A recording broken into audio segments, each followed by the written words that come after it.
Turning now to non-model law jurisdictions. Of course, we have the Penn Brothers decision, as many of you will be aware. What happened then was that a minority creditor, in fact, took out an application to put the company into a PKPU proceeding.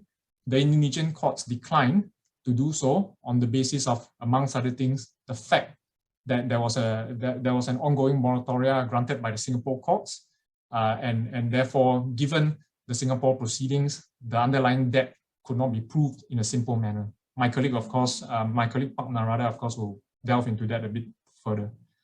Another decision that's worth noting, and it's a fairly significant one, is that in Sear Holdings and Simpor Shipping.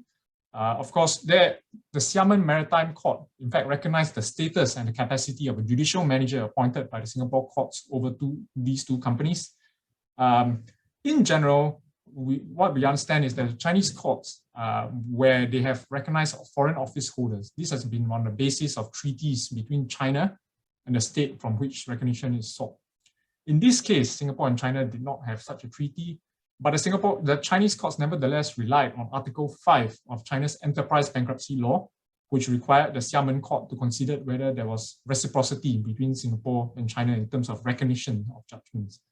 The Xiamen court found that there was, citing recognition by the Singapore Court of Bankruptcy Proceedings, previously commenced in the Nanjing court in a different matter, in that of Sanity Marine Corporation, as a foreign main proceeding, and also recognizing the capacity of the Chinese appointed administrator.